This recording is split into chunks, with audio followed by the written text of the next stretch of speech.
Halimaw si Kiambao sa liga ng mga Koreano mga idol. Gumawa ba naman ng mala Jokic na stats? Isang historic record na siya lang ang nakakagawa sa buong KBL history. Pero bago yan, palike naman ang ating video bilang suporta.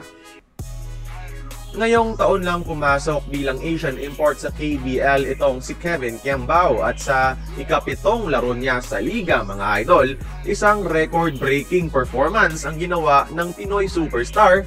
Kalaban pa ang defending champions na Busan. Kinontrol niya ang laro with 18 assists mga lodi. 18 kasama na ang 12 points at 8 rebounds sa 95-85 upset nila.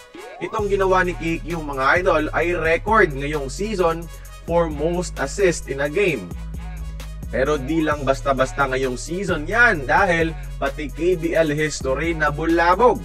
Ito rin ang most assist in a game since 2019, 5 years, kung saan gumawa si Korean star Yohun ng 21 assist.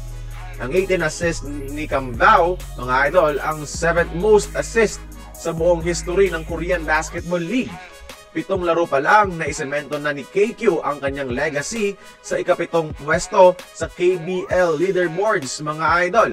At sa isang kategory pa na bihirang gawin ng mga kaposisyon niya. At ang pinakabongga mga idol ay siya ang fastest player in KBL history to record 18 plus assist in a single game with just 7 games played mga idol. Siya lang ang tanging nakagawa nito sa buong kasaysayan ng KBL. Pagdating sa makulay na KBL import history, sinet din ni Kiambao ang record ng most assist in a single game by a non-local player in the KBL. So, to say that this was a historic performance is a huge understatement. Kaya naman sumabog ang mga Korean media outlets sa ginawang ingay nitong si Kiambao o kung tawagin nila ay si Kembao. Ngayon may 17.4 points, 6.6 rebounds, 5.4 assist average itong si Kevin at pwedeng MVP numbers na rin sana sa liga. Kaso nga lang, hindi siya qualified sa number of games kasi late na nga dumating. Pero if this tells us one thing mga lodi ko, yan ay on the way na sa pagiging legend si KQ sa Korean basketball sa ganda ng progression ng performance.